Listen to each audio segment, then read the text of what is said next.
You are watching Co-op for Two, broadcasting live from Champaign, Illinois, Sunday, June 26th. We started a little late. It's 11:15 p.m. now because I just finished a live stream channel update Q&A, and now we're going to segue right into 1950s LA to check out this Murders by Mail second case of 3. They make 3. One Sherlock Holmes. We played our first game of that earlier this week. Now we're going to play concurrently. We're going to interleave them. This LA.Noire case, which is called, well, you saw what the title is, Bloom of Hollywood. So today we're going to unbox it, look at it together, read the newspaper, read through everything, and then submit our first 3 moves. If everyone has joined me for the last one, which I don't think Amato Rose is here today, who it's great to see because Amato was comments on my Twitter posts, or at least gives them a thumbs up, and it's nice to have someone else join us for this. So I will talk a little bit, just a little bit about what this is and the history of this game. But then future sessions will be short. I think they'll probably be an hour long. I don't know if we'll do both the Sherlock Holmes and the LA.Noire in the same sessions or 2 separate hour-long things. But let's talk about what this is. So this is made by a company called Murders by Mail. They have 3 cases. One is Sherlock Holmes, as I said. One is this LA.Noire. And then the other one is sort of a cozy English cottage. It seems like it's set more in, oh, fly. It's set in current day, and it looks much less appealing than these 2 do. But maybe if these are great, we'll play that third one. And the way this works, you'll see, the rules will tell us, but basically it's an old school play by mail, which means that at the end of the session we'll make our choices, and then we have to wait until we get in the mail actual physical snail mail letters telling us the results of our actions, and then we make our next set of moves. Now I realize I left my Prime 1.7 lens, which blurs the background and shows less of the table, but that's okay because the top-down camera is still as always, and the close-up camera, so we're okay. It's just this front view is going to show you a little less than normal. All right, so as before, it's just shipped in a plain brown box, not very useful to us. Okay, we've got our instructions, which is going to be almost identical to the Sherlock Holmes case. So let's read this together. Greetings, detectives. Welcome to Murders by Mail. Here's what you'll need to begin. Case file, pen, paper, 30 to 60 minutes, and a web browser. You don't use the web to play this game other than to submit your moves at the end of every session. So here's how this system works. Again, if you saw the Sherlock Holmes Sherlock Holmes Fellowship of Bones, then you know how this works, so we'll just go through it quickly. Case file contains everything we need to know. 30 to 60 minutes. Meet your investigator. Every case includes introductions to your 3 investigators. Again, same idea, 3 investigators. These are the characters you are instructing to go out and gather more information. Try to get a sense of who they are and what kind of information they'll be best at uncovering. This is really critical. This is where our decision making really comes in. For example, if one investigator has a medical background, they're probably the best choice for talking to doctors, medical examiners, or anything else involving anatomy. Sending the right investigator to the right place can provide extra nuggets of information or greater insight into a clue. And then there's this other part that's very intriguing. Always remember, the killer is actively trying to thwart your investigation. Your choices can affect outcomes for characters surrounding the case with legal, romantic, or even mortal consequences. So this is very different from a standard Sherlock Holmes consulting detective or cold case where we're submitting our choices and then getting back a reply, and we don't know what the back-end system that they use looks like. So we could actually send someone into danger and get them hurt, or if we don't get to some scene in time, they get killed. We don't know. We don't know what to expect. Okay, 3, make your moves. It's time to start investigating. By this point, you should know some places you'd like to visit, people you'd like to talk to, find their locations using the directory. We're used to this from Sherlock Holmes Consulting Detective. Any location can only be visited one time. Don't worry, you can't make a bad or wrong move, except for this part about people getting killed. So then you visit their site, you submit your answers, and you wait for your... Within a few days, you'll receive a reply in the mail containing information from all 3 of your investigators. Have they discovered new leads, eliminated a suspect, uncovered a terrible secret, found out the one guy was totally lying? Every reply gets you closer to solving the case. I think I looked at their FAQ at some point that said something like typical case gets solved in 8 turns, 8 moves, so maybe a month or so. Remember, you cannot replay this game and you can't pass it on to someone. It costs $40, including shipping, and that covers the cost of all the mail they're going to send you as replies. But once you play it, it's done. You cannot, no one can play it again. It's tied to your phone number, so no one can resubmit it. Okay, so 5/10/1948. Client is R. Fitzgibbon. W.M. Knight Detective Agency. Okay, let's see what we got here. So, looks like this is formatted a little differently. Here's our investigators. We've got William Knight, the lead investigator. This is his detective agency. 38, 5'11", 182 pounds, a former LAPD detective. Will Knight opened his own agency upon his return from World War II. In the years since, he has gained a reputation as a resourceful, no-nonsense type of investigator. A marksman during the war, Will excels at spotting small and unusual details. He also has an inherent knack for coaxing information from people and spotting lies. Will knows the City of Angels like the back of his hand, but is far more comfortable in a dive bar or dark alley than a Hollywood party or high society event. Okay? Ryan says, William has done a lot for only being 38. Well, that's that generation. Nowadays, when you're 38, you're still living with your parents, creating YouTube. Okay, Naomi Poe is an investigative assistant and an ex-con. She's 28, 5'4", 133. Naomi Poe serves the William Knight Detective Agency as secretary, office manager, and assistant investigator. An accomplished former thief and con woman, Poe is rehabilitated and has left behind her criminal inclinations, unless those skills should become useful in pursuing information. Because of this, she remains uncomfortable around the police. Poe is also a true social butterfly and relentless gossip hound who is adept at using her charm and considerable wits to elicit information from nearly anyone she meets. Okay, so she goes to the parties and he goes to the bars. All right, who we've got here? Beverly Parker. She's a mechanic and a Renaissance broad. Age 34, 6'1", the tallest of the 3 of them. 194 pounds, the heaviest of the 3 of them. Assistant investigator Bev Parker is an auto mechanic by trade with a long list of alternate occupations on her resume. Undefeated cruiserweight boxer, circus strongwoman, naval machine shop foreman, and registered nurse. Always quick with a laugh and a hearty pat on the back, Bev lives in perpetual forward motion like a battering ram, with an open, rowdy nature that attracts both true friends and bitter enemies. When subtlety and tact are required, Bev's involvement is less than ideal. Okay, so she's not subtle. All right, and then this case opens with a transcript. Let's read it. Transcript, case 48-187-1, Rose Fitzgibbon,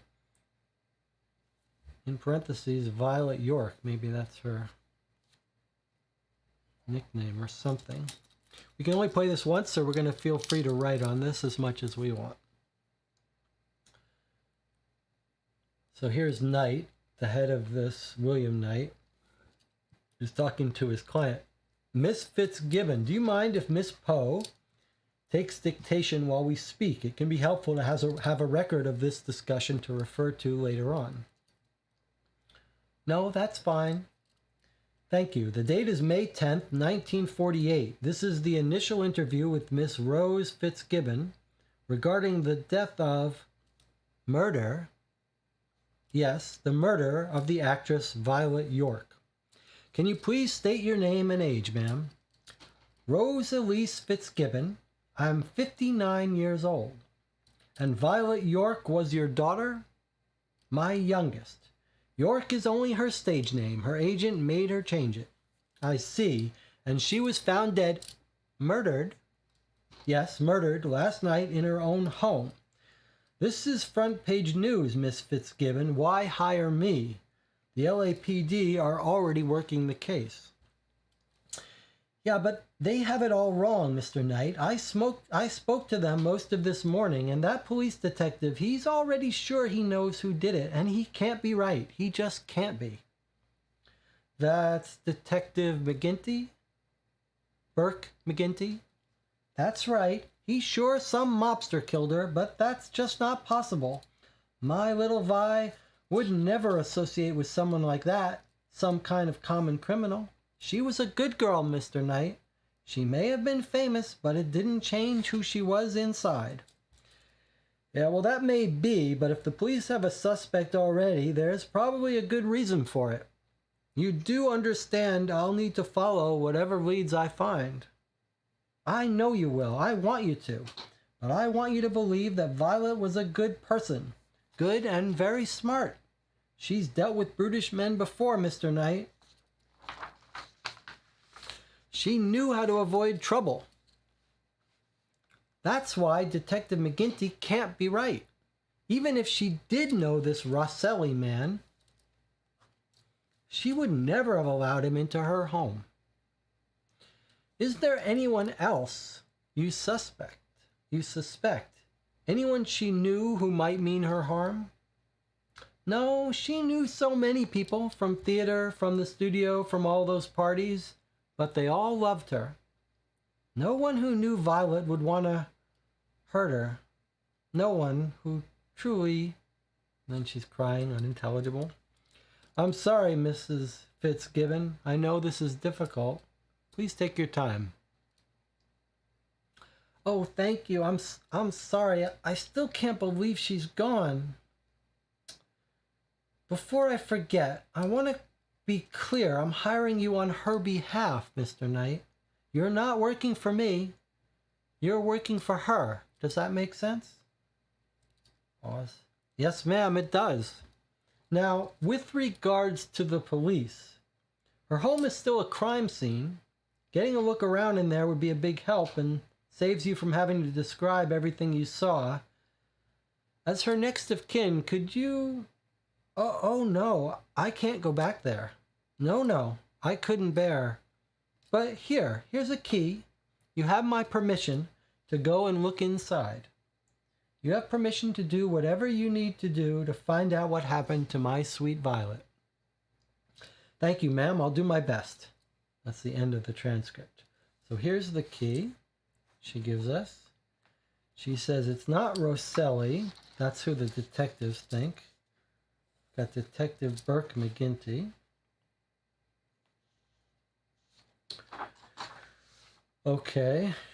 Sounds like she got killed in her apartment. Okay, and then we've got an annotation here from Naomi, the secretary. She says, Will, I wanted to add a few things you might not know because you don't read Daily Variety. Violet York may have been a nice girl, but she didn't have great taste in men. She was involved with Joe Stanton a couple years ago while filming Heart's Tempest. It was a pretty stormy affair, and he's no stranger to getting violent. Then about a year ago, a photographer caught her on the arm of Carl Case Kenner, the ADA, the Assistant District Attorney. He beat up the shutterbug, but the pictures made the paper. They both denied an affair, but Kenner's wife nearly left him. It was pretty ugly. The only Rosselli I know is a handsome Johnny. Bev might know more. I'll give her a call and see if she's got any ideas. Naomi. And they're on Vermont Street, 979 Vermont Street, W17. Okay, so that's our case that just got given to us. Violet York, not her real name, Violet Fitzgibbon is her real name, the daughter of Rose Fitzgibbon, killed in her apartment, sounds like. Police have a suspect, Rosselli, a mobster. The detective in charge is Burke McGinty. The mother is convinced she's smart, never would have gotten involved with such a person.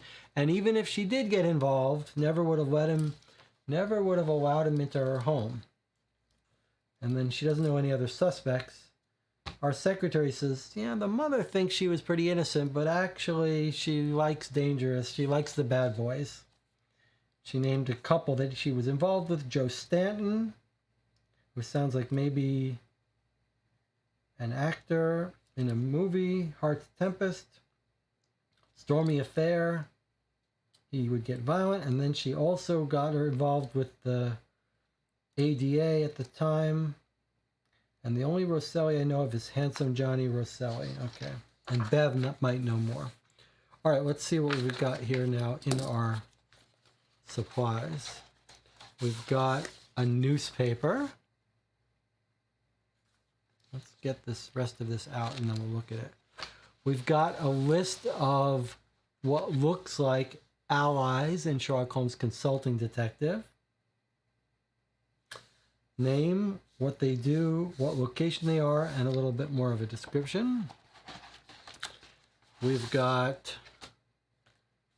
a map, which we'll unfold together in a minute. And we've got a city directory for Los Angeles, which we'll look through in a minute. Okay, so let's put these aside. Here's an investigation log. Very similar thing we got in the Sherlock Holmes case. This is where we'll make our decisions each session, where to send them. This, for some reason, the solution is in an envelope, not on the web, although you also, I guess there are questions here, but then we solve them online. And okay, so that's all the contents. Let's look at our expert context for a second here. Actually, let's not. Let's get this map out and see what we've got here. Okay, so it's a little tall, not the best format for playing, but looks like it'll basically fit. I'll zoom out the camera on our next session. Let's see if I can fold this a bit. The Sherlock Holmes map was pretty impressive. This one actually looks pretty good too, although it's a little harder to read. Let me get rid of some of these creases. All right, what are you guys thinking so far about this case? It's interesting. It does feel noirish. All right, so we've got a scale that's just off camera here. 2 miles is 2 inches. Looks like 1 inch per mile. All right, so it is a little hard to read. If we get a close-up, you can get a You can look. It's actually a little easier to read on the camera. I'm going to need my glasses for some of this, but let's see. So all of the locations are numbered. It looks like they're by area. We've got the metro area, which are all M's. Here is metro. South. Oh, sorry. Let's do it this way. Here's the metro area. These are M numbers, M1 through M90 or whatever. The south neighborhood is here. It's got the airport. These are all the S numbers. The west area of LA here. Hollywood is here. These are the H's. North Los Angeles is here. Those are the N's. And then the east is here, the E's. And you can see it's actually got the street names. Here's Florence Avenue, Firestone Boulevard, Century Boulevard, Imperial Highway. We've got some parks here in green. Inglewood Park Cemetery, Ontario Country Club. There's Los Angeles Municipal Airport. Griffith Park. Here's Hollywood. There's the La Brea Tar Pits. Hollywood Cemetery. So we've got streets located and a couple of some landmarks. No grid, but everything is arranged by numbers. And then it looks like V1, this may be the scene of the crime up here in the upper left. There's our V1, and we remember from our introduction that the key is V1. So I think that's going to be our scene of our crime here. All right. Well, hopefully we won't have to do too much looking up by street name. We'll be given addresses, and we're told where our detective agency is at W17. So it looks like our home base is here. Let's see if I can go a little close up and you can still see it. Yeah. Okay, so there's W17, our home base. Maybe we'll put a little marker near that. Well, we haven't gone there, so I won't put a marker on it. But there's our home base. And there, up in the upper left, is the scene of the crime. Okay. I like it. It's a big map with lots of places. It looks good. Steppy Barry says it's a good-looking map. Okay. All right. So let's take a look at what the city directory looks like.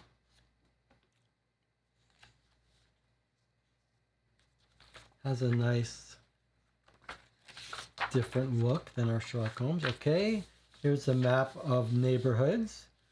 This is exactly what the old Sherlock Holmes consulting detective maps look like. You'll find locations, people, and businesses which you may choose to investigate. Each location is identified with a code that corresponds directly to a node shown on the accompanying city map. Location codes consist of letter representing the region, north, east, west, south, metro, and Hollywood, 1 or 2 digit number. There's also a number of unlisted secret locations throughout the city which can only be discovered by working the case. Feel free to use the last pages of this directory to keep track of any unlisted codes you discovered. Interesting. Okay, so we can see residential, it says, but actually it looks like businesses are in here too. Life insurance company, Ambassador Hotel. So I'm not sure why this says residential, but okay, here we go. It looks like it's got business and residential combined. No advertisements scattered throughout this like there were with the Sherlock Holmes case. There's United Artists. We can go see some of the movie sets. And now here's the commercial organized section. So I don't know if every place here is also here. For example, here's California Zoological Gardens. Let's just see if California Zoological Gardens is also in here. California Zoological Gardens. So it may be that every commercial place is organized by category here, but by name here. And we've got a couple ads here. Automobile mechanics, bars and nightclubs, auto sales, bookstores, cemeteries, churches, couple more ads. Department stores, dentists, electricians, government offices, gunsmiths, hospital, hotel, insurance, jewelers, liquor stores, libraries, legal services, movie studios. It's Columbia Studios, Metro Goldwyn Mayer, Paramount, RKO. Might be fun just to visit these places just for the fun and see if we're not in any rush, just like do some sightseeing. We have no idea how much writing is in this game for side issues unrelated to the case that might just give you a sense of place and time. Okay, no embarrassment, no hassle. Prescriptions filled, friendly, and discreet. Okay, restaurants, travel, real estate, bar, and then, okay, so this is where you would write in places that isn't in the directory, and there's Violet's Home V1, which we already saw is up here. Okay, there's our directory. A coffee stain here. All right, let us read our newspaper, which looks pretty cool. Both of the a little note here too. The newspaper from the Sherlock Holmes 1800s case was pretty cool looking too. This feels like 1940s LA newspaper. It's got printed on a nice stock here. Starlet slain. Monday, May 10th, 1948. 10 cents. The Los Angeles Times. Liberty under law, equal rights, and true industrial freedom. Times, numbers, telephones. You can call Madison 52345 for subscriber services or 52345 for all classified advertising rates. Okay. Starlet slain, brutally beaten. Eli Harson, Times staff reporter. Hollywood, May 10. The body of young ingenue Violet York was discovered this morning, beaten to death in her own Hollywood Hills home.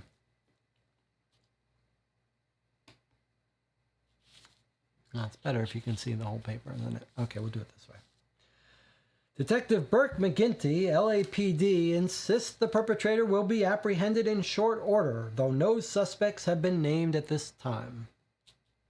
The body was discovered by police following an anonymous tip early this morning. Sources indicate there were no signs of forced entry, although signs of a struggle were found inside the home.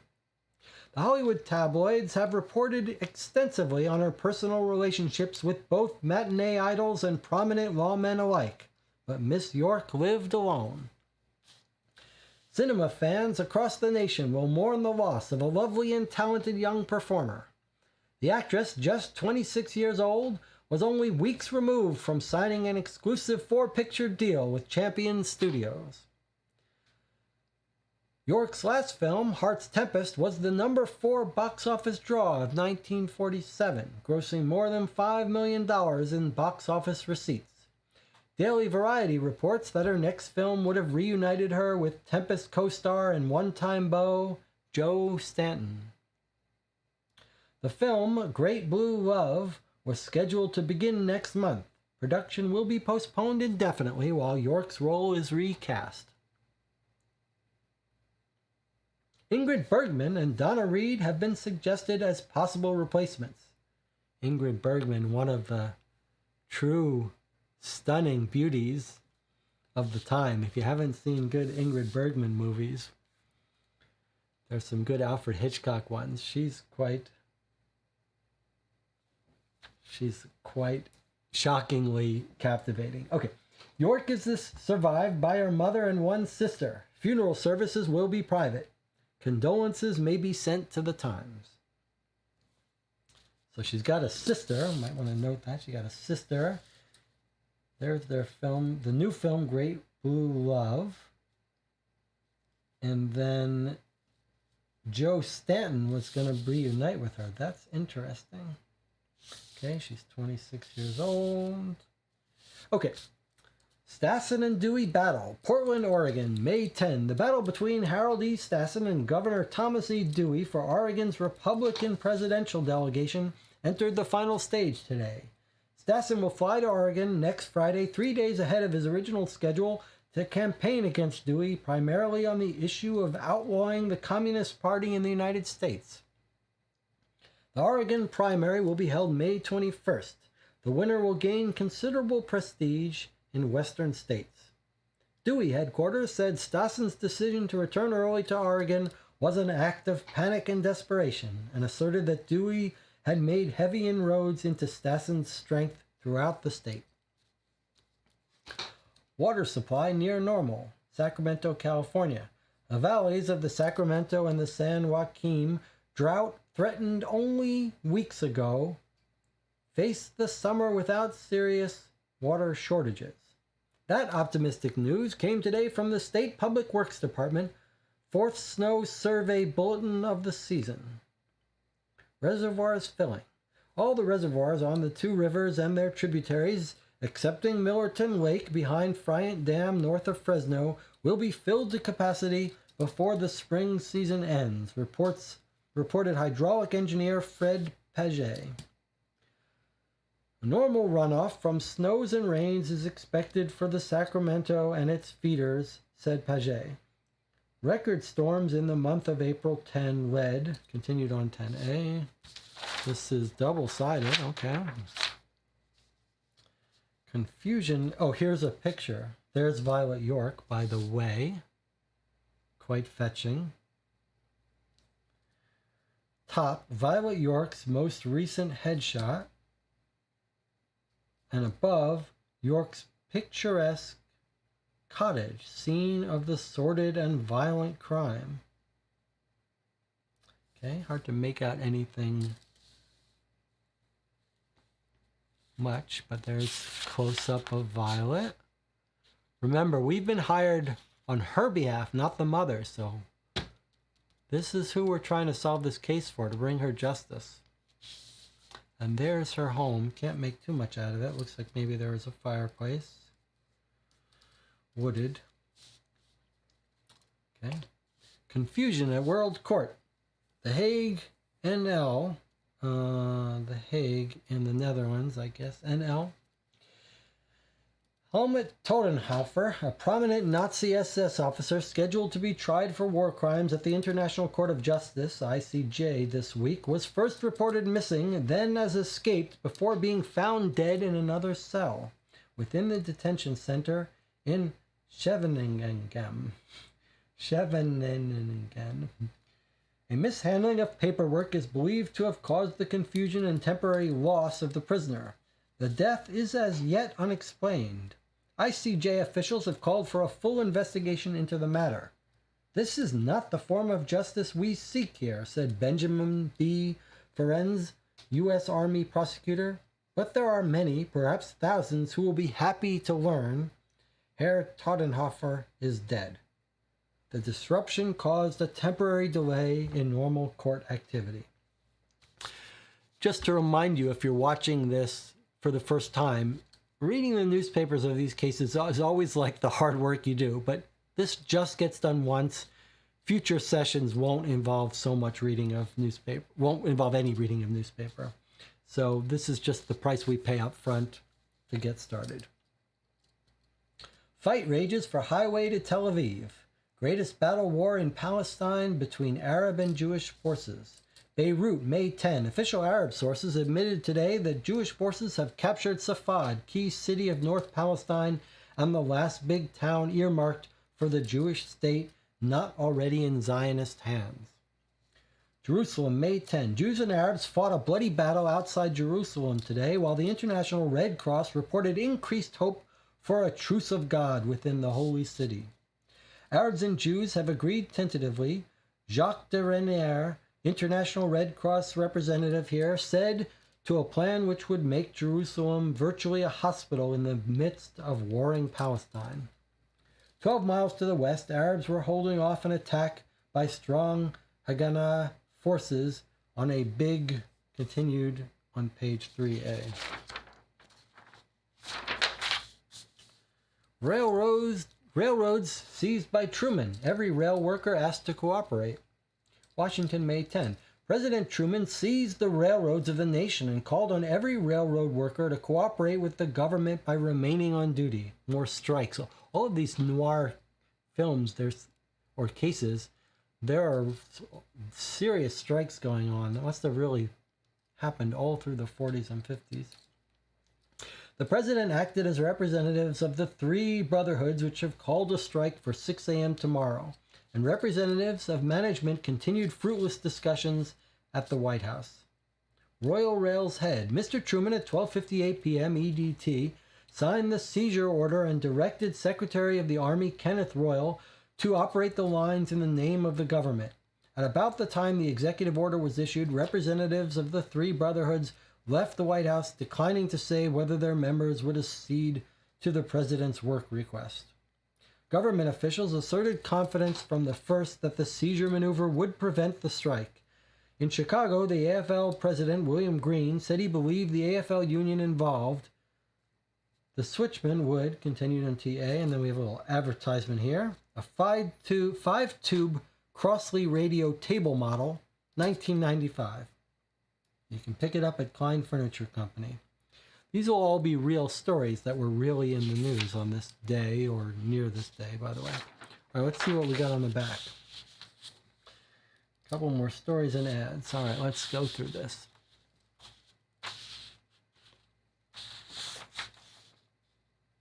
Asparagus hit by walkouts. Stockton, California.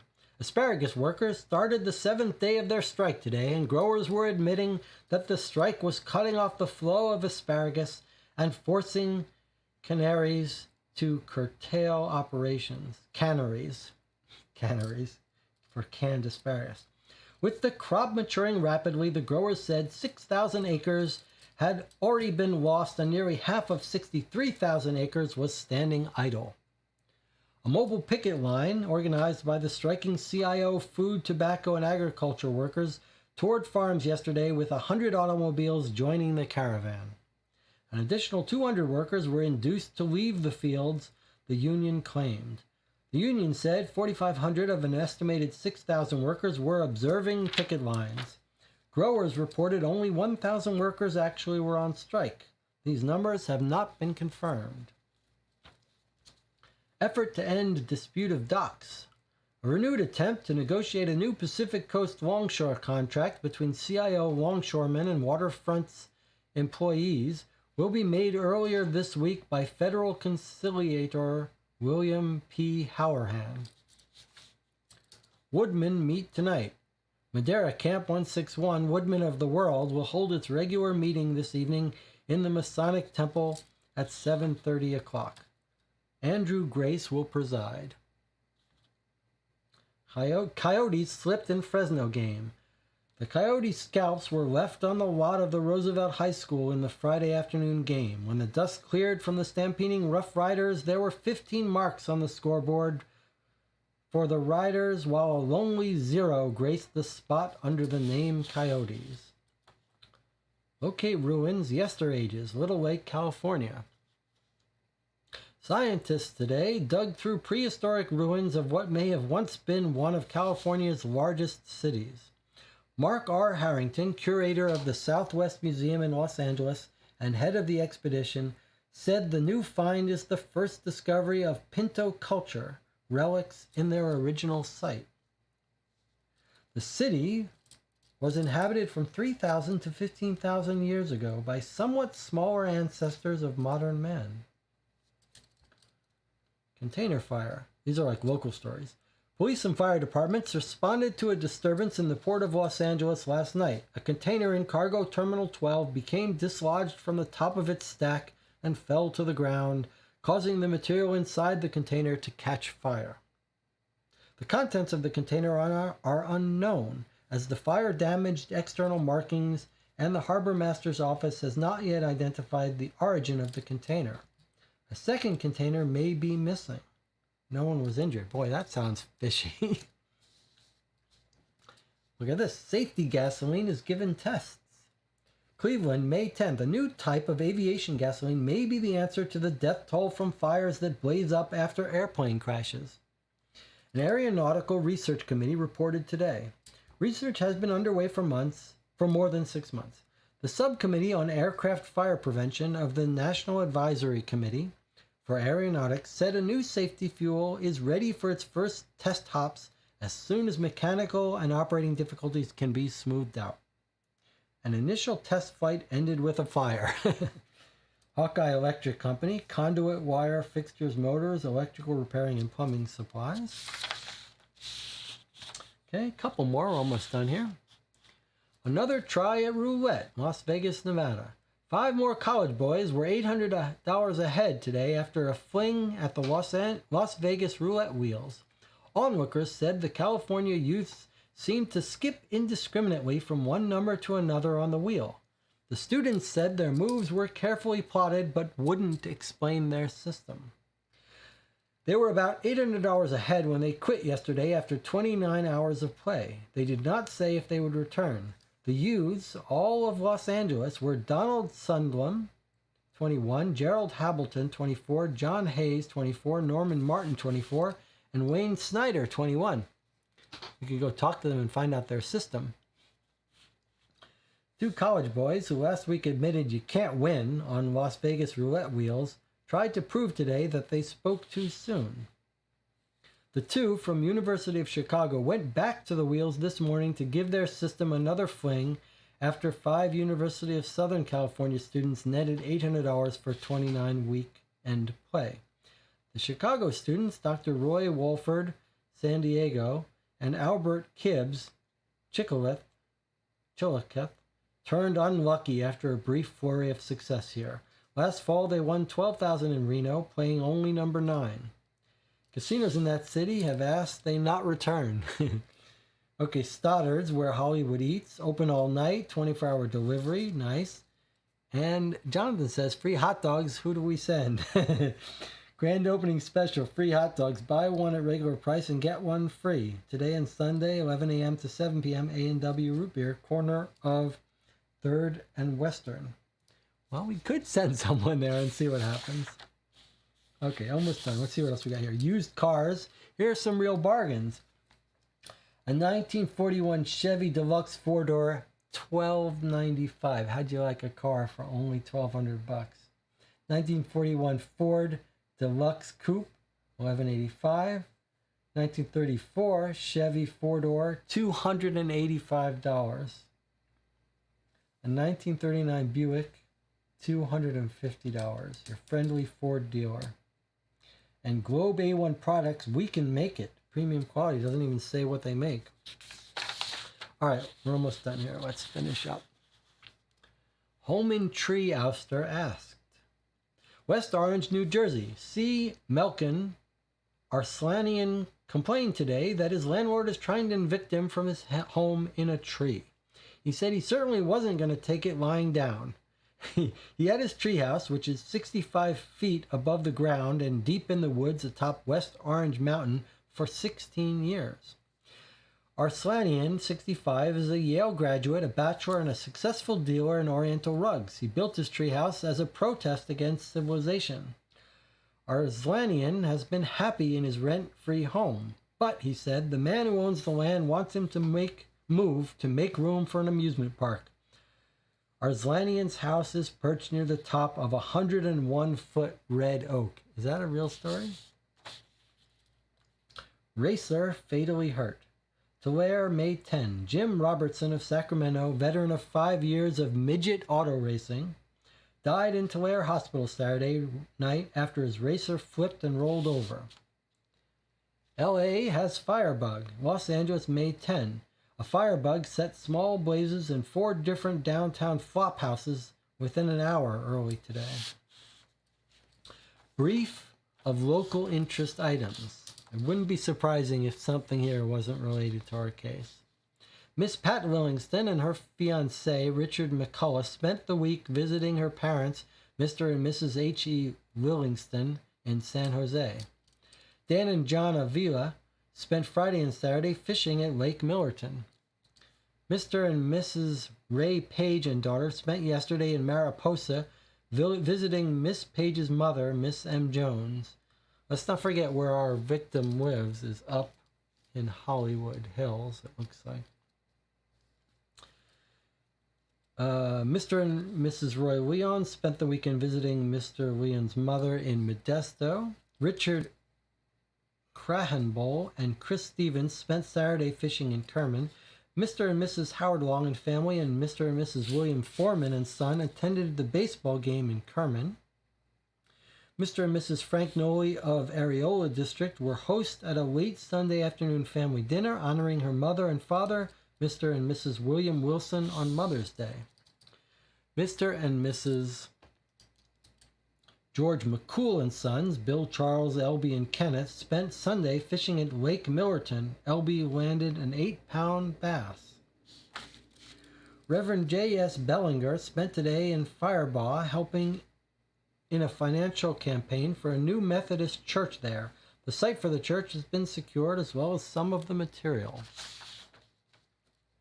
Mr. and Mrs. Charles Loveland were dinner guests at the home of their daughter and son-in-law, Mr. and Mrs. Russell Murray, in celebration of Mother's Day.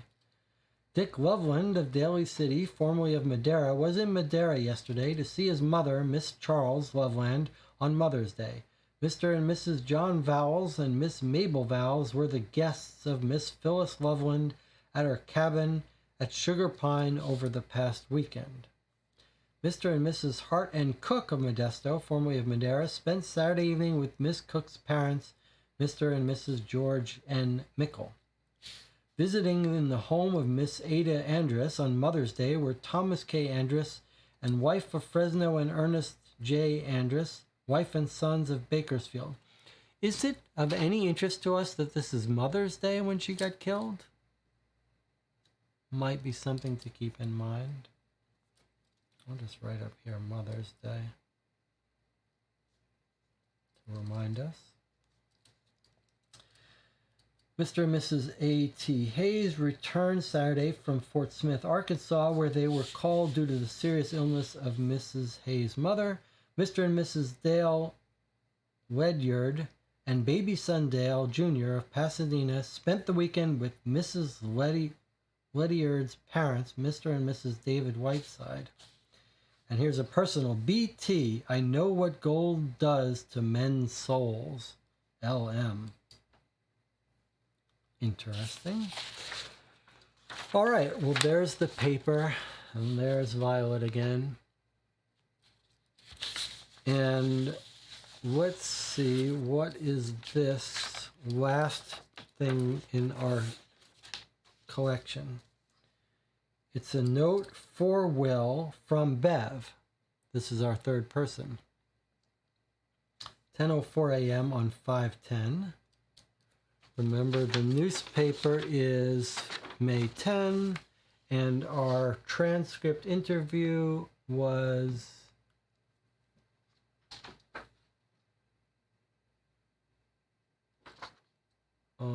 May 10th. Everything is exactly on May 10th. Okay.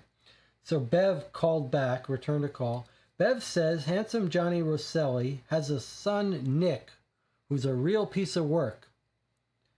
Got a thing for actresses and isn't the kind to take no for an answer. She says he and his thugs hang out at some Italian place near 49th and Normandy. Signed by Naomi. So Naomi got a call back from Bev, who knows gangsters, it sounds like. I'm not sure why. So Bev seems to know about this mafia people. Okay. So we'll do what we normally do now. We will take an 8-minute break. Then we'll come back and we'll pick the 3 places we want to send our 3 investigators. Then we'll submit them. And then that's it for the session. So I'll see you in 8 minutes.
Okay, we're back. You're watching Call for Two. We are playing Hollywood Bloom.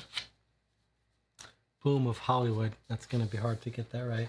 I was just making some notes here from the introduction. I have written in my notes Violet York, real last name Fitzgibbon. She's the youngest daughter of Rose. There's an older sister that we saw mentioned in the news. There's our Violet, 26 years old.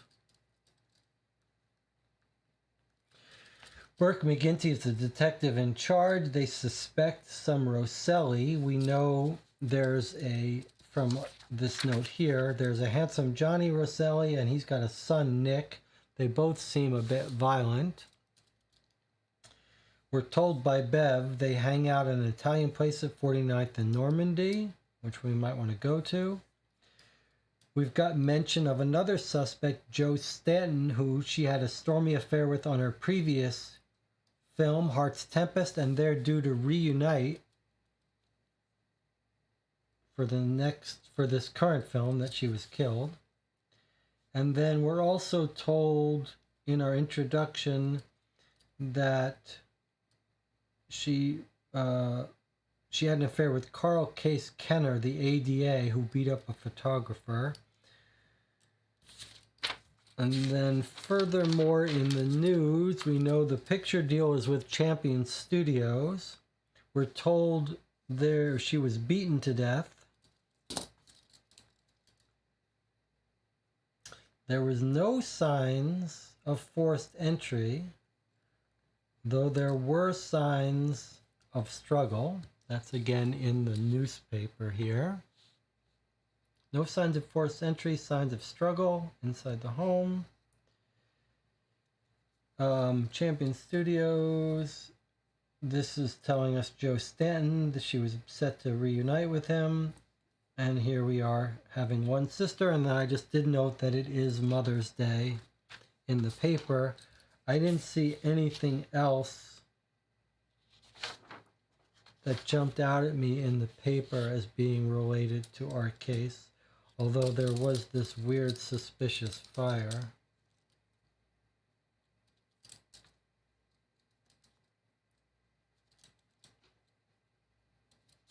All right. Jonathan pointed out that we missed one thing. We haven't read through the informants available for the case. So let's do that now, and then we'll get to deciding our moves. If you've not played these games before, the informants can serve two roles. They're just generic places we can go. Sometimes they're used by games as a kind of hint system. So in general, we try to go to them only when we either run out of other leads or we have a real reason to go to them. So here we've got Malcolm Andrews, a sergeant at the LAPD. Mal's an old friend from my days on the force, a good man to talk to about pressing police business. Rudy Cobb, a small-time crook. Every private eye knows someone like Rudy, a criminal lowlife with big ears and loose lips. Too bad they don't last too long. Eli Harson, reporter at the LA Times, longtime reporter on the police beat. There's a story with a crime involved. Eli's probably the one typing it up. Sherman Flowers, Esquire, an attorney at law. Sherm's a lawyer who's worked both sides of the court, ADA and now private practice. He practically lives at City Hall. Freddie Guzman, reporter for the Examiner. Freddie wallows in stories most reporters won't touch. If there's sleaze involved, Freddie either knows about it or he will. Leland Jones, a crime lab technician for the LAPD. Leland and his partner Ray Pinker more or less founded the LAPD crime lab. Not everyone trusts the science, but they're smart guys. Felicia Rhodes, a reporter for the Daily Variety. In a town like this, it pays to know someone like Felicia. She lives on a diet of Hollywood news, gossip, and rumors. Dr. Cosmo Scandella, the medical examiner. Cosmo Scandella has been the LA coroner since forever. He knows his stuff and won't hesitate to tell you so. Sean Terry, dispatcher for the LA Taxi Cab Company. During a normal shift, Sean dispatches more than 1,000 cabs across LA. He knows how people get around. And lastly, Faye Williams, the clerk at the Hall of Records. Going to the hall can be a chore, but Faye makes it a little brighter. Pique her interest and she'll help find what you need. Okay. All right. So, now, let us decide where to go. Clearly, we're going to go to the scene of the crime and check it out first. right? That has to be one of the first things we do. Remember, we try to play these thematically, which means you try to talk to the witnesses or people who might forget things first, or places where the scene might get cleaned up, etc. So let us turn to our thing here and remind ourselves who we've got to choose from. We've got Will Knight. He's the one who runs this whole agency. He's the big shot here. And he's the guy who's a marksman during the war. So he's a good shot. He's tough. He's resourceful, no-nonsense type of investigator. He excels at spotting small and unusual details, coaxing information out of people and spotting lies. And he knows the city of Los Angeles like the back of his hand, but doesn't like high society stuff. So if he's good at spotting small details, I agree, he seems perfect for the scene. Jonathan says, Knight seems to make sense for the crime scene. He's former LAPD, maybe knows ruffles some other officers, knows what to look for. Agree. Okay, we all agree Will is going to the crime scene. So the crime scene is V1. We're going to write here crime scene. And we're going to write here, remember this is going to be 6/26. This is the actual day we play this. Okay, now we've got Naomi and Bev. So Naomi is the ex-con. She used to be a thief. She's an ex-thief con woman. She remains uncomfortable around police, and she's a social butterfly. She's got charm and considerable wits to elicit information from nearly anyone she meets. But she would be a good one to send to some guys that we want her to charm out of. Beverly is the one who knew about these people, the mafia. So I wonder if we shouldn't send her here to talk to the main suspect. We can find this location and send her there. What is her specialty? She's sort of a jack of all trades. Quick with a laugh, hearty pat on the back. A battering ram with an open, rowdy nature that attracts both true friends and bitter enemies. When subtlety and tact are required, Bev's involvement is less than ideal.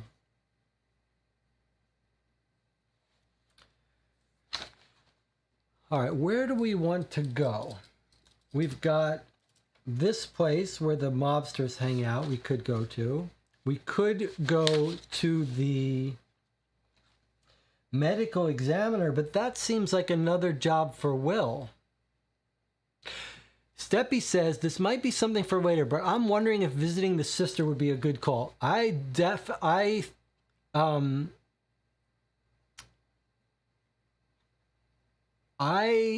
The sister set up a red flag for me too. Like, the sister was mentioned a little too subtly in passing that it felt like it might be relevant.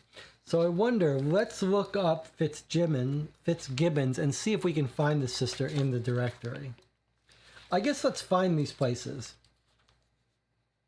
So let's see if Fitzgibbons lives in Los Angeles. So Fitzgibbon, okay, let's take a look here at what we got. Fitzgibbons are, that's going to be Rose, the mother. And then P is going to be the sister. So, shall we send... I don't want to send the... I kind of think Bev might be good to send to the sister, although I feel like Naomi was good to send to men, but she's a social butterfly. Maybe we could send her to the sister. Bev could go to the coroner as a former nurse. That's an interesting thought. Registered nurse. Clever. I didn't think of that. Okay, Jonathan says, I was thinking the sister would be interesting as well, and Bev was a nurse, so she could go to the medical examiner. Okay, I like it. So we're going to send Naomi, the charmer, to the sister. And maybe she could even sneak in if the sister's not home or peek around. But hopefully she'll talk her way to get the sister to say something. And Bev is a registered nurse, so we'll send her the coroner. I like it. So if we're settled on that, it means Naomi's going to go to S55.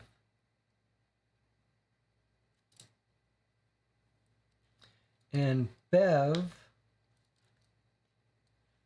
So you think it's better to send Bev to the coroner than to these Italian mob, huh?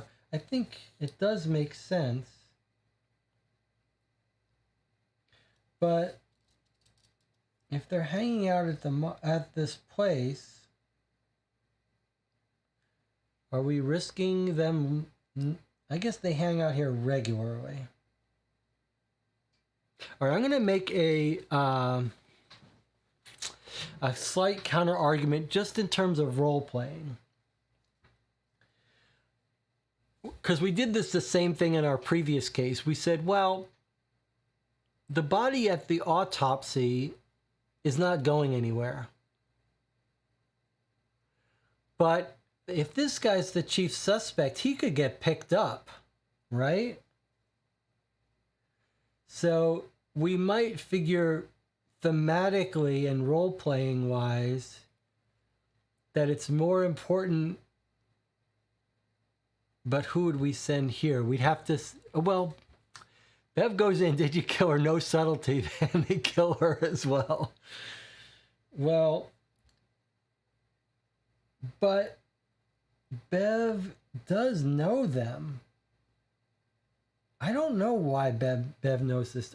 Are we told why Bev is the person who knows these people? Let's see what the note says again. The only Rosselli I know of is Handsome Johnny. Bev might know more. I'll give her a call and see if she's got any ideas. Rowdy nature that attracts both true friends. She would get along with the mafia, wouldn't she? Mafia types, sort of rowdy, tough.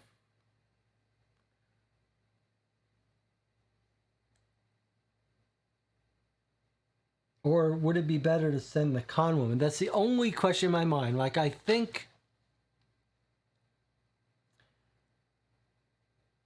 thematically it would make sense to go here before this guy gets picked up. But on the other hand, if we want to send Naomi there, because she's a charmer and a thief, and maybe she would know how to talk to the other criminals, then I can see not sending Bev here. So, but if we're okay with not sending Bev here, with sending Bev here,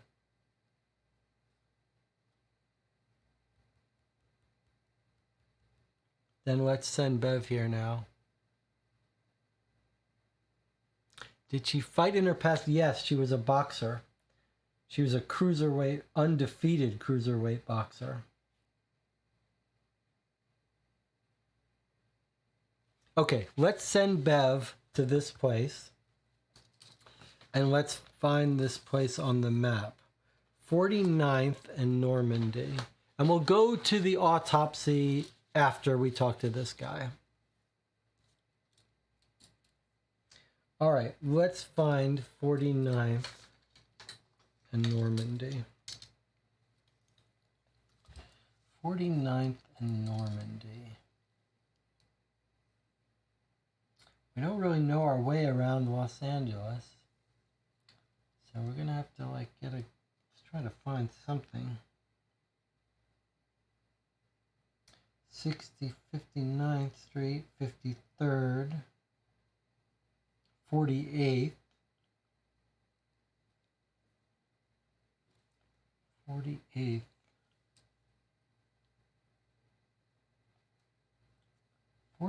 And then 54th. Well, okay, let's find in, how about in the directory under restaurants?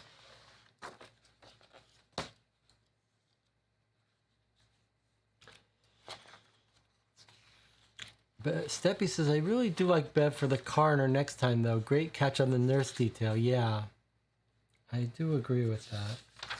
I mean, I'd be okay sending her to the coroner first, too. I just think, I mean, either way. Restaurants, let's see.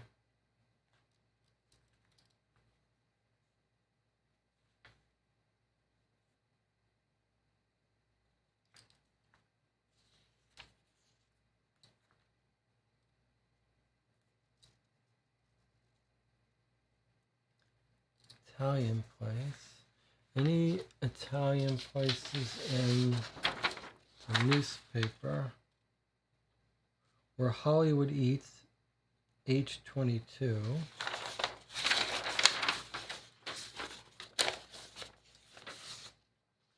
So I see a bunch. How about Giordano's W82? Let's see where that is. W82. W82 is here. Okay, so that's going to be it right there. Let's look together. Here's 48th Street, right? There's no 49th Street on the map, but look where Giordano's is. It's right here where 49th Street would be. 49th and Normandy. Where's Normandy? And this is Normandy, so that's for sure it. Okay, so this is going to be W82 Giordano's. All right, so let's make our final decision now. S55, we're sending Naomi to the sister. Okay, final decision. Is Bev going to the mobster or is she going to the coroner? If the cops suspect the gang, they definitely didn't do it, so it's not so dangerous to go to them. Seems like coroner can wait. Again, this is all leaning into the idea of pretending that things could happen. Okay, we're sending Bev to the mobster. Okay, so she's going to W82 Mobster Restaurant. Giordano's. Okay, let's do what we did before. If you'll remember, what we did before was we decided a color for each person. So we're going to make Will blue. We're going to make, and red is hard to read there, so we're going to make Naomi yellow, and we're going to make Bev green. All right, so we're sending Will to the crime scene. So Will gets up there with blue. And we're sending yellow to the sister, which is S50. We think it's the sister. S55. Where does she live?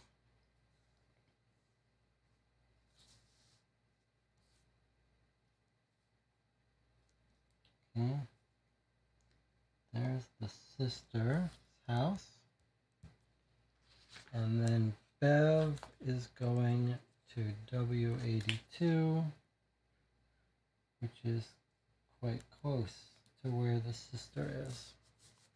Okay, so those are our three places. Is that a hidden place the instructions mentioned? No, it's not. I think the intention of the hidden places are places that aren't on the map, that aren't as official locations. So they wouldn't be in the directory. They wouldn't be a location. It would be like as if you found out that if someone tells us, hey, someone is homeless and they live below the bridge, let's call that BB4. So it's not on the map. So V1, you can see someone has written in. We've basically written into the map. So only if it's a location that we would have to write into the map would we add it here. Although we could keep track of places on our own, but that's what we're doing here. V1 is crime scene, S55 is the sister, W82 is the mobster restaurant. All right, so I feel pretty good about that. I mean, obviously we're going to want to go to the coroner quickly to find out about what happened to her. So we'll do that next, I think. I'm having a little bit of regret not going to the coroner. It seems like that's information we would want to know really quickly. But we don't want the gangster to get picked up before we have a chance to talk to him, and we don't know if this game could do stuff like that. So let's go before things disappear. All right, so let's see how to do this now. We go to Burners by Mail. We say we're playing Noir Boom of Hollywood, and we put in our moves. So Will Knight is going to V1. Naomi is going to S55. And Bev is going to W82.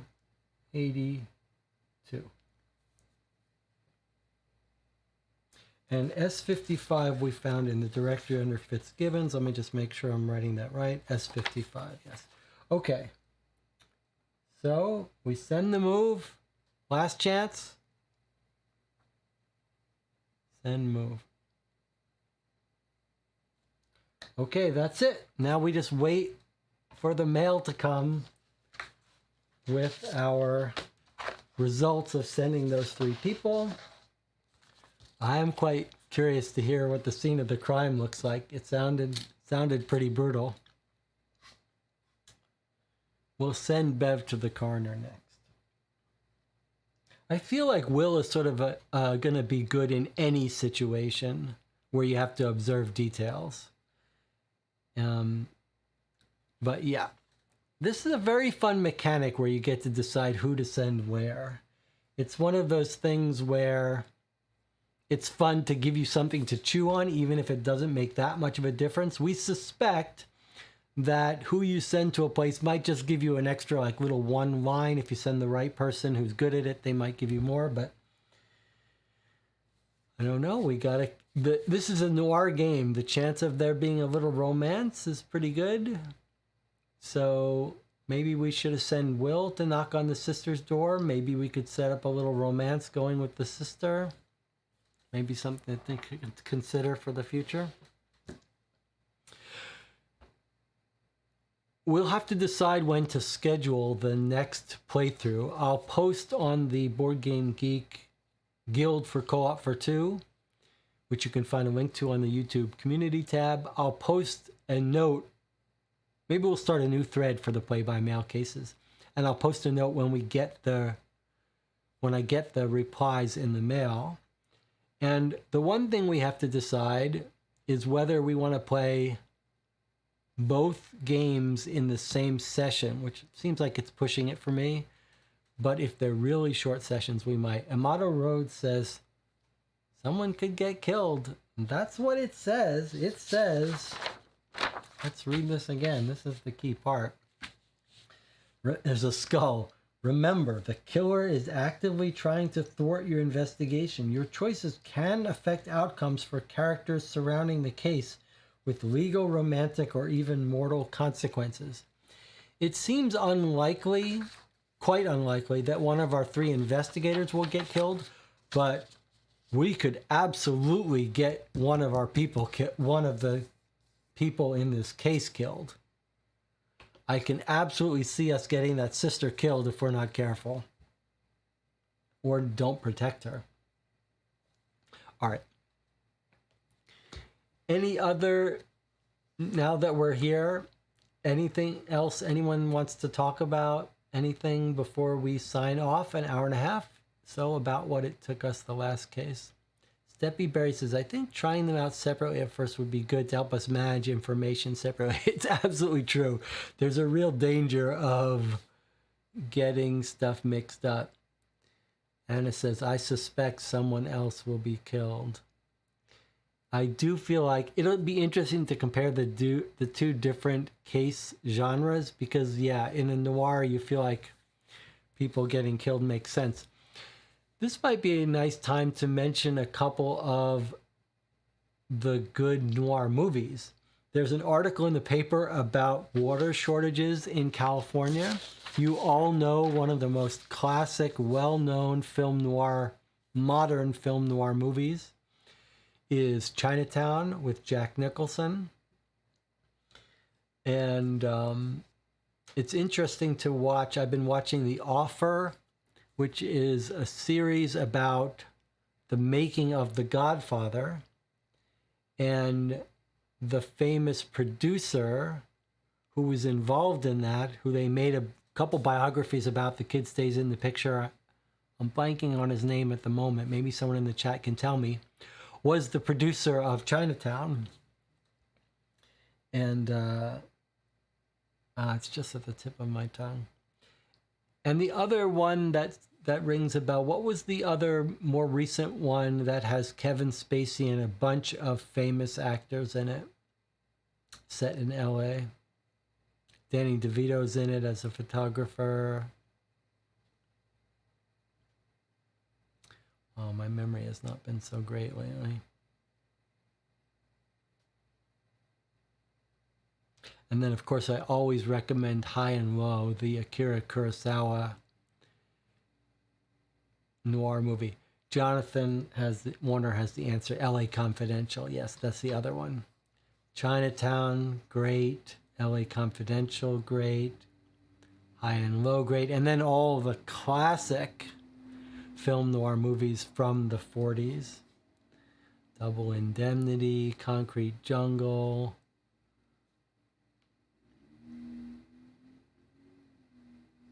Rebecca.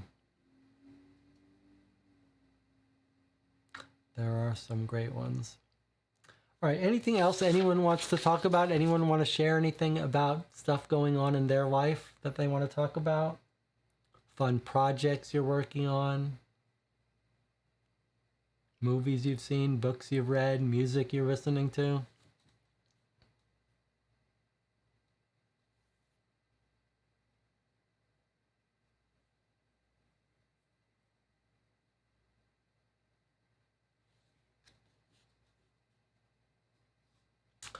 Thanks everyone here in the channel for keeping me company during the live channel update Q&A.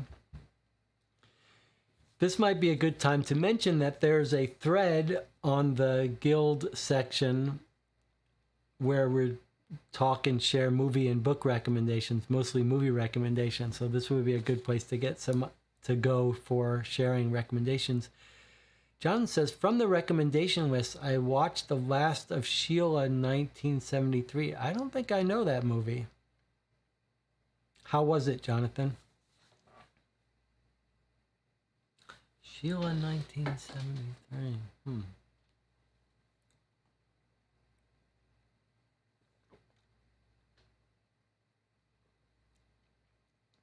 Jonathan, do you have a favorite film noir movie?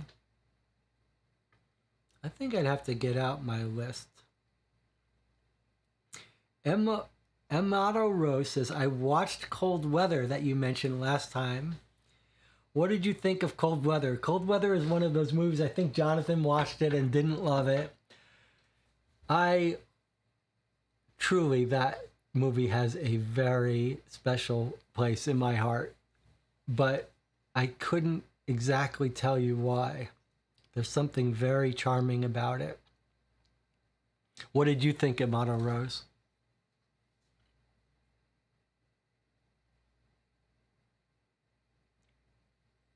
There's a mystery in Cold Weather, but I don't care about the mystery. I just like the characters. John says, I enjoyed it for the most part. There's a part about playing a sort of mystery escape room-esque. I really enjoy those segments.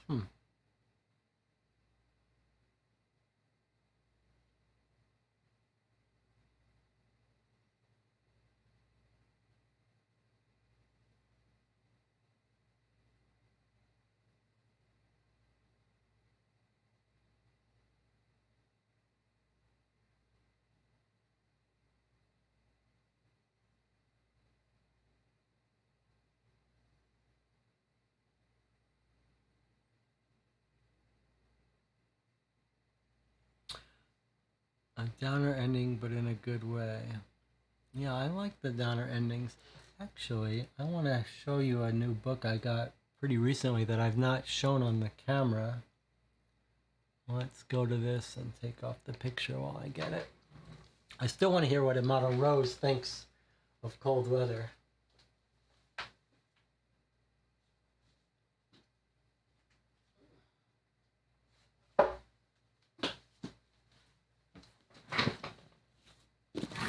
Amato Rose says, at first it seemed like Slackers, but I was hooked and then very engaged. It kind of is that family movie that Slackers is. It's sort of low-budget indie. Sometimes they call this mumblecore. Slackers is a Richard Linklater film. Now, I happen to think Slackers is incredible movie, but I could easily see watching that and if I saw it when I was undergrad in college, totally unexpected, didn't know what I was watching, and it blew me away. I'm a fan of Richard Linklater, but I could see watching Slacker and being like, what's the big deal? But for me, it's a big deal. But I'm glad you liked Cold Weather. Slacker and Cold Weather have something else in common. And that's the ending of both movies. And for me, the ending of both of those movies are sort of take my breath away. They're endings that leave you nonplussed, leave your brain in a state that it's not sure where to go next, how to process it. For me, that's my favorite experience, the way these movies end. And Cold Weather ends in a way that just made my jaw drop. And I get that someone else may watch that and not understand what I'm saying. Police Adjective had the same thing. That ending for me, just the sort of timing of the way it ends, the last seconds of it, to me, it sort of completely captures me. The other set of movies that are in that mumblecore genre that I would recommend is The Red Chair. I believe it's not the Puffy Red Chair. Sometimes I call the Puffy Red Chair, but I think it's just The Red Chair. And maybe someone could look that up if you haven't seen it. And I believe The Red Chair is... I can't remember now if Red Chair is Duplass Brothers or not. But Red Chair is another one of those movies. Doesn't have that kind of ending, but feels like you're watching something very special, very indie, low budget, which I generally don't like, but feels special. All right, so I wanted to show off these two books. Amato Rose says I did like the ending. This is a book that Jonathan and I talked about, The Story of Classic Crime in 100 Books. And it's sort of a historical look at these classic crime books. And it talks about, actually, some of the crime dossiers by Dennis Wheatley. I forget where. But just short summaries of these books, and makes me want to go check out some of them. But that's not the main book I wanted to show you. This is the other one I wanted to show you. This is a book that got mentioned in some of the websites that Jonathan found where they're talking about these crime dossiers. Here's a book that's not a crime dossier. It's called The Castle Island Case, but it got reasonably good reviews. Looks like someone owned this in 1939. To Leslie Pearl from Henry Clay so-and-so. Is that the author? Oh, Clay Gibson. Okay, so this is signed by the author to Leslie Pearl in 1939. I bought this used on eBay. And you can see, to Dorothy Louise Mason, who win, lose, or draw, sat in the cheering section from the last whistle, from the first whistle to the last. Okay, so this is a little novel, a mystery, but it's filled with pictures that supposedly have clues in them. So you could see there's pictures with newspaper stories. And apparently this is one of these mysteries where if you look at all the pictures, here's actual letters, you'll find clues. And it actually has some reasonably good reviews about it. And then I guess at the end, you try to solve it. So it's like a crime dossier, but instead of lots of evidence, it's just more some pictures embedded. And I don't know exactly how it ends. I don't know if it asks you, tells you the end, or asks you to figure it out. But anyway, we might play this if we ever get back to the crime dossiers. And I did order the last Sherlock Holmes crime dossier that we don't have. So there's 3 of them. There's the 4th. I don't remember. My brain is not being good at recalling things. But when we get back to crime dossiers, we have those to play. Okay. Any other final movie recommendations? Anna, Steppy, anything to say?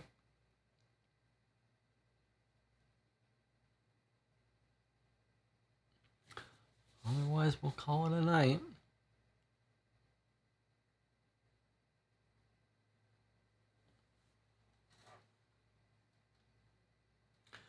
So the next session we'll play of Murders by Mail will be a Sherlock Holmes session. And probably sometime next week. It's not clear when. And maybe we'll try to find a regular day to play those Murders by Mail. A regular day and time. Jonathan recommends The Long Goodbye by Altman, by Robert Altman. That's Elliot Gould. I happen to really like that movie. You know the movie I keep meaning to re-see, which was influenced by The Long Goodbye, is the one with Joaquin Phoenix that was remade recently. Sort of a much more modern noir. But I really like Elliot Gould, and that was casting him sort of out of type. And I thought it was well done. Steppy says, no recommendations on my end. Unfortunately, I've been meaning to get to Everything All at Once. Haven't seen a lot of movies. Inherent Vice is the Joaquin Phoenix movie I was thinking of, yes. Everything, Everywhere, All at Once was quite good. There's a new movie that also looks like it's got a little bit of that vibe to it, and it was called something like 900,000 Years of Longing. Does that strike a bell? Something 3,000 Years of Longing.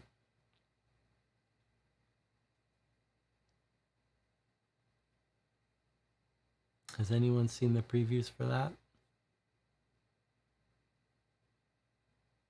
Jonathan Warner says, I forget, did you see Crimes of the Future but did not like it? That's right. I did see Crimes of the Future. I did not like it. But I did like Possession.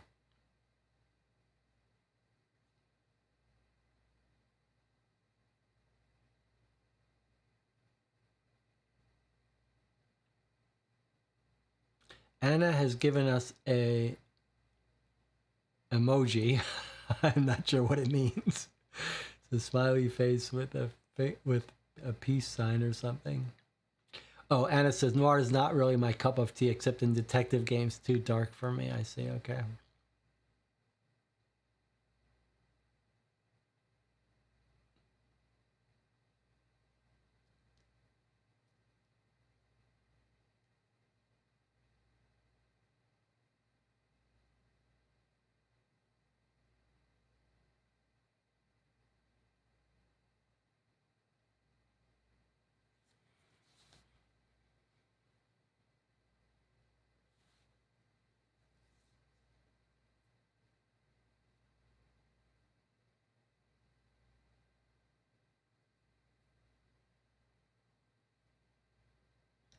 I do feel like I've missed out on some silence lately. Like lately, the streams have been not enough silence. So I think I have to force myself to be okay with more long moments of silence before we end the stream.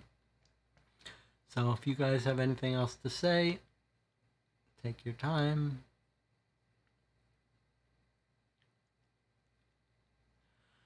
I am really looking forward to the final case of the Baker Street Irregulars.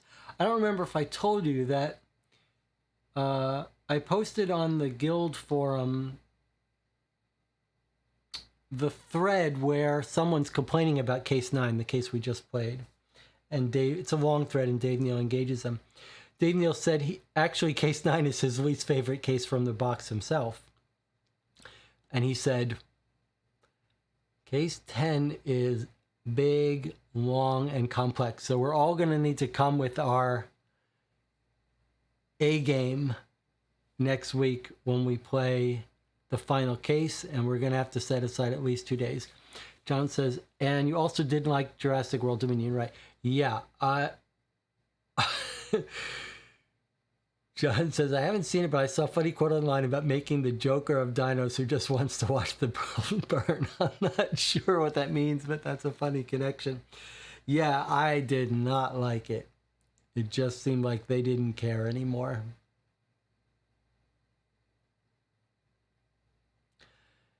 I tend to think like in Jurassic World Dominion, they sort of they bring back all of the actors from all of the famous original Jurassic Park, which was quite a good movie. And I always think when it takes them like 10 years to bring all the actors back, like Jeff Goldblum is in it. I don't feel like I've seen him for 10 years in any movie. I always think, like, my gut is to be like, wow, they must have been holding out. Those acts, Sam Neill is back in it, Jeff Goldblum. They must be holding out for like a great script. And so it's going to be great. If they get them all back together, it's going to be great. But it seems like more than likely, they're holding out for millions and millions of dollars. And the producers must be like, let's just spend all our money on the actors, and we have no money left over for anyone to write the script. So the movies are just terrible. They pay them all, they get them all rich, but the movies are terrible. So hopefully that will be the last one. Now, what's the name of the actress who was in that movie? Who was in the original Jurassic Park? The female lead, the tall blonde woman. Dern, Laura Dern. Okay, I got a recommendation for you. Now, I had a dream 30 or 40 years ago about Laura Dern that I have never forgotten. And Laura Dern and I went to some museums in the dream, and she told me, she said, let's go to some museums or art galleries so that we can see what's been done and what's left to be done. I'll never forget that quote from Laura Dern in my dreams. That's why you go to an art gallery, to see what's done and what's left to be done. Now, so I want to make a movie recommendation. I hope someone can look this up for me. Laura Dern made a show. It was on HBO or Showtime, maybe 10 years ago. And it is brilliantly hilarious.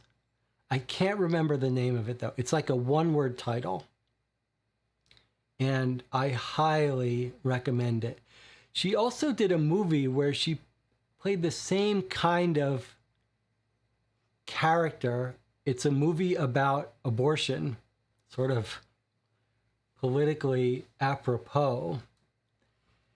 I would recommend both of those really highly in terms of comedy. Now, they might not be your taste in comedy. It's a very distinctive flavor of comedy. Enlightened, yeah, that must have been it. Enlightened. Yeah, it is Enlightened. I really want to rewatch Enlightened because in the modern movies that I've seen Laura Dern in, she was in some Star Wars, she was in this, she's totally forgettable, not important. But in this show, Enlightened, she is amazing. And she's also pretty amazing in this movie about abortion, which is sort of a, what's the right word for what it is? There's a word for when something, there's a word for when something is, goes against all the norms and upsets everyone. What's the word for that? What's the word for something that upsets everyone and is respectful of no one?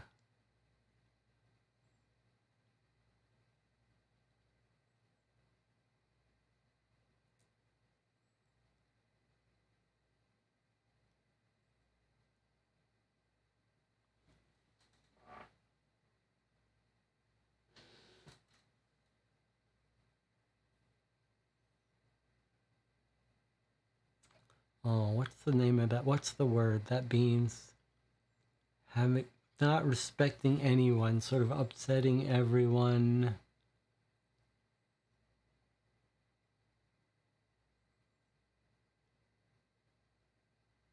If we can figure out this word, I can go to sleep happy. Here's a divisive movie with Laura Dern, Inland Empire. Abrasive. No, it's not abrasive, although that does kind of meet the term. It's more a meaning of not specifically offending people, but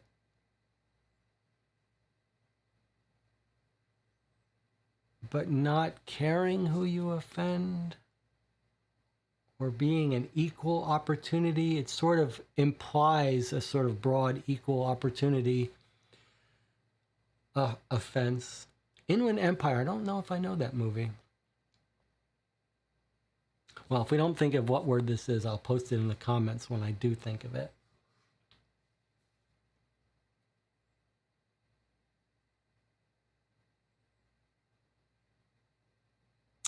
There is a word that's a pretty cool word, an iconoclast or iconoclastic, but that's more about knocking down the icons, and that's not quite what I was thinking of.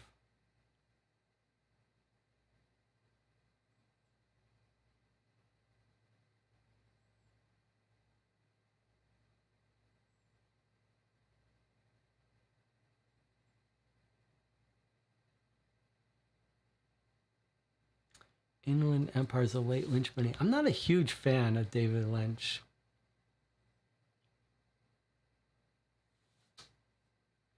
I mean, it's not that I actively dislike his stuff. It's just it doesn't quite do it for me.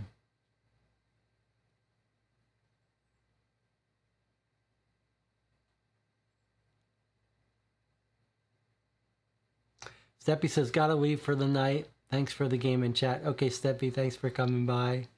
I think we're going to wrap this up now.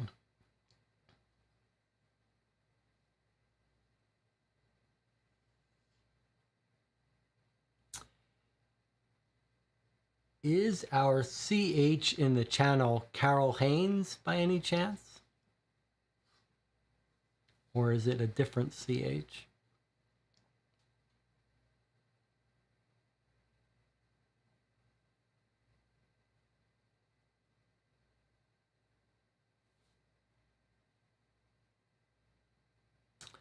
CH says no.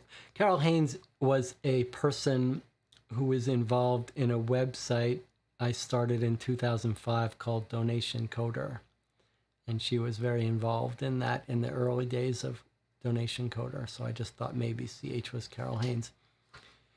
Have you guys noticed after we play these mystery games, like going for a walk and doing like detective work, like when frequently in the morning after we've played for 7-8 hours on one of these mystery games, I'll go take a walk with my wife. We'll take an hour-long walk with someplace, and there'll always be some mysteries to solve along the way. Like, we'll see some stuff spilled on the ground and we'll say, how do you explain that? What do you think happened here? Stuff like that. Jonathan Warner, have you seen Mulholland Drive? Yes, I have seen Mulholland Drive. I've seen it.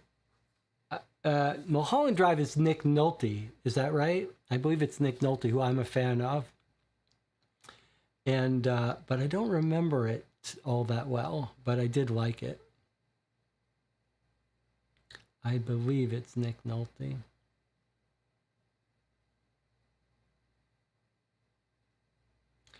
Nick Nolte is one of those actors that seems scary. Like I wouldn't want to get on the wrong side of Nick Nolte.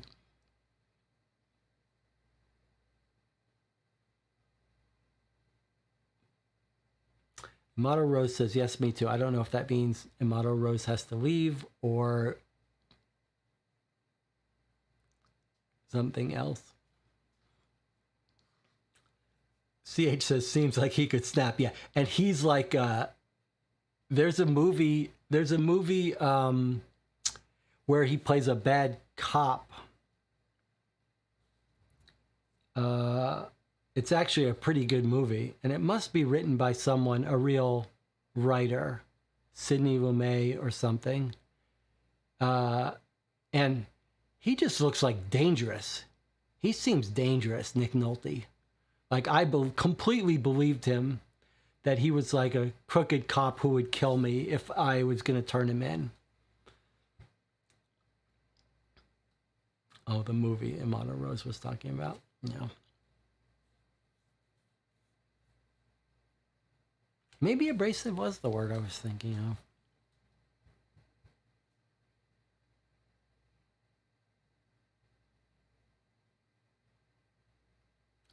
Nick Nolte has a very famous movie he was in where he plays a sort of washed up football player, which is a really good movie. I forget what it's called. The North Dallas 40 or something. I would really recommend that movie as well. If I could remember the title of it. The way these movie chats go is I try to remember the movies. I can never remember the titles. And thankfully, usually Jonathan Warner or someone will be able to retrieve the movie titles. It's like a Google assistant.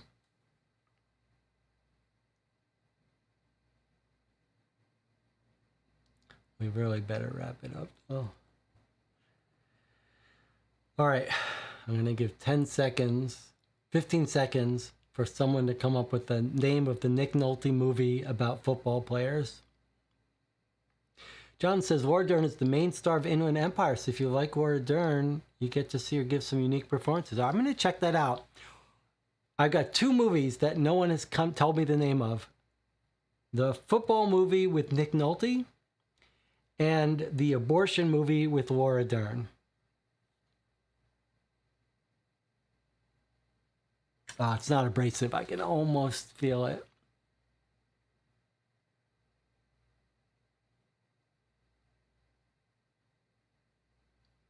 Right on the tip of my tongue.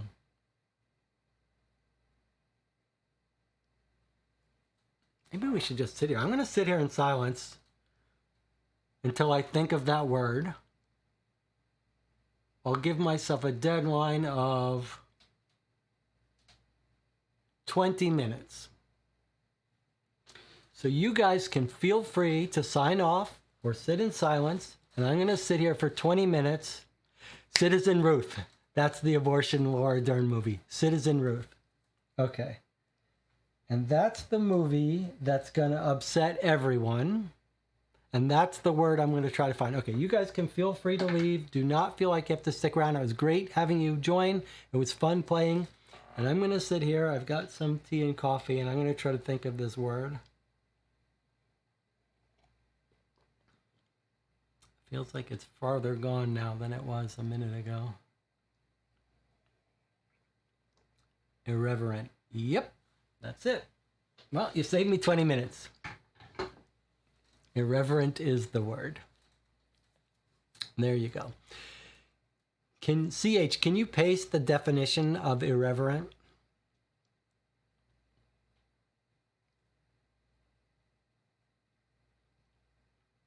Well, you saved me 20 minutes. This is a this is a good example of mystery solving. You've saved me 20 minutes, but you also stole a 20-minute exercise from me of trying to think of that word. So you get points. What I should have done is I should have gone like this and turned on the thinking break, meaning we think in silence for 10 minutes, each to ourselves, and then we meet up and discuss what we figured out. But I didn't do that. And so I got the answer, irreverent. Irreverent is lacking or exhibiting a lack of reverence, disrespectful, critical of what is generally accepted or respected, satirical, showing a lack of reverence, yeah, expressive of a lack of veneration. So basically, you don't care who you offend. You respect no norms, etc. I think that's a good description of Citizen Ruth, likely to respects nothing and likely to offend everyone. And North Dallas 40 was I was right about that one. That is the football movie with Nick Nolte. Nick Nolte is like a different generation of person. Like when you watch Nick Nolte act in that movie and in this other cop movie, you feel like you're watching like a primitive man. Like it feels dangerous. Like there's that little static electricity of danger. Like when you're walking in the subway and there's someone else there that doesn't feel safe. That's how I feel about Nick Nolte. Like he might even hurt you by accident. All right, so we're going to sign off now. Wonderful discussion, both in the update, but especially here. I'll see you all in the next session. Thanks for keeping me company. Thanks for the teamwork and the movie discussion. And I'll see you next time.